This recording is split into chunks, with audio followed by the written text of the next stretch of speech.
ஒருவன் தான் அடைந்துள்ள செல்வத்தை காப்பாற்றும் வழி, அதை அள்ளி அள்ளிக் கொடுப்பதுதான்.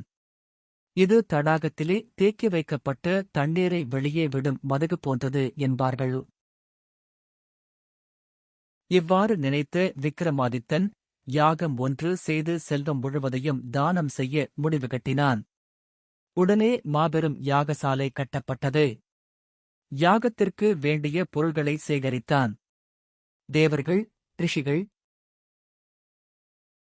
கந்தர்வர்கள், யக்ஷர்கள், சித்தர்கள் ஆகியோரை பிரார்த்தித்துக் கொண்டு யாகத்தை தொடங்கினான். அறிஞர்கள் வரவழைக்கப்பட்டனர். நாட்டிலுள்ள பேரரசர்களும் சிற்றரசர்களும் உற்றார் உறவினர்களும் யாகத்துக்கு அழைக்கப்பட்டனர். அந்தச் சமயம் சமுத்திரராஜனை பிரார்த்திக்க அந்தணன் ஒருவன் கடற்கரைக்கு அனுப்பப்பட்டான். அவனும் சமுத்திரக் கரையை அடைந்து சந்தனம், புஷ்பம் முதலியவற்றால் 14 வகை சோடசோபசார பூஜை செய்து ஆராதித்தான். சமுத்திரராஜன் விக்கிரமாதித்தன் மாபெரும் யாகம் ஒன்று செய்கிறான். அதற்கு உன்னை வரும்படி அழைக்க அரசனால் அனுப்பப்பட்டு வந்துள்ளேன் என்று சொல்லிப் பூக்களை தண்ணீரில் போட்டான். பிறகு ஒரு கணம் அங்கு நின்றான். யாரும் அவனுக்கு பதில் சொல்லவில்லை. ஆகவே அவன் களருக்கு திரும்பி வந்தான்.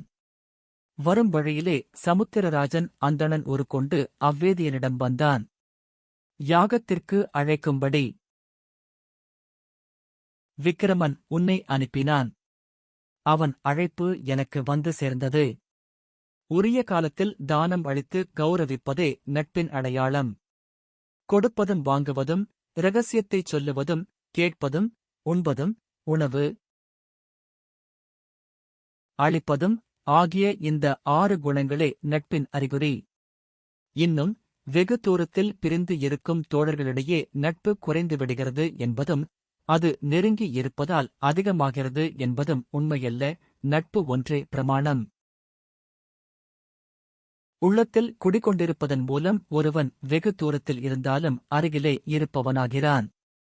உள்ளத்தில் அவன் வெகு தூரத்தில் இருப்பதாக பட்டுவிட்டால், வெறுப்பு கொண்டால், அவன் கையருகில் இருந்தாலும் எங்கோ இருப்பவனாகவே ஆகிறான். மயில் மலை மீது இருக்கிறது. மேகம் வானத்தில் இருக்கிறது. இரண்டுக்குமிடையே தூரம் எவ்வளவோ இருந்தாலும் மேகத்தைக் கண்டதும் குதூகலத்தோடு கூவுகிறது. சூரியன் 100,000 யோசனை தூரத்தில் இருக்கிறான். குளத்தின் நடுவே இருக்கும் தாமரை அவனைக் கண்டதும் மலர்கிறது. சந்திரனோ 200,000 யோசனை தூரத்தில் இருக்கிறான். பூமியிலிருக்கும் அல்லி அவனைக் கண்டு மலர்கிறது. நட்பு இருக்குமானால் தொலைவு என்பது கிடையாது.